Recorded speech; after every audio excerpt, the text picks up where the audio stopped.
കുവൈറ്റിൽ മയക്കുമരുന്ന് കേസിൽ 3 മലയാളികളടക്കം 4 പേർക്ക് കുവൈറ്റ് ക്രിമിനൽ കോടതി വധശിക്ഷ വിധിച്ചു. കാസർഗോഡ് സ്വദേശി അബൂബക്കർ സിദ്ദീഖ്, പാലക്കാട് മണ്ണാർക്കാട് സ്വദേശി മുസ്തഫ ഷാഫുൽ ഹമീദ്, മലപ്പുറം വാവൂർ സ്വദേശി ഫൈസൽ മഞ്ഞോട്ടുചാലിൽ എന്നിവരാണ് വധശിക്ഷയ്ക്ക് വിധിക്കപ്പെട്ടത്. കഴിഞ്ഞ ഏപ്രിൽ 19 കേസിനാസ്പദമായ സംഭവം നടന്നത്. മയക്കുമരുന്ന് നൽകുന്ന പൊതിയുമായി കാസർഗോഡ് സ്വദേശി അബൂബക്കർ സിദ്ദീഖ് അന്നേ ദിവസം കുവൈറ്റ് വിമാനത്താവളത്തിൽ പിടിയിലായിരുന്നു. നാട്ടിൽ നിന്നും വരികയായിരുന്ന ഇയാളുടെ പക്കൽ നിന്നും ഹെറോയിൻ നൽകുന്ന പൊതിയാണ് കസ്റ്റംസ് അധികൃതർ പിടികൂടിയത്.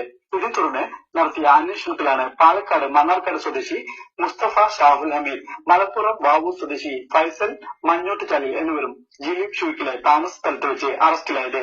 താമസ സ്ഥലത്ത് നിന്ന് പിടിച്ചെടുത്തതടക്കം 4 കിലോഗ്രാമോളം തൂക്കുവരുന്ന മയക്കുമരുന്നാണ് പ്രതികളിൽ നിന്നും കണ്ടെടുത്തത്.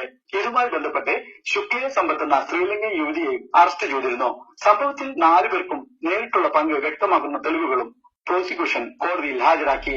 ഇതേ തുടർന്നാണ് ക്രിമിനൽ കോടതി ജഡ്ജി മുത്തീക്കൽ അതീതി 4 പ്രതികൾക്കും വധശിക്ഷ വിധിച്ചത്. എന്നാൽ വിധിക്കെതിരെ മേൽക്കോടതിയിൽ അപ്പീൽ നൽകുന്നതിന് കോടതി 1 മാസത്തെ സമയവും അനുവദിച്ചിട്ടുണ്ട്. Ismail Payyoli, reporter, Kuwait.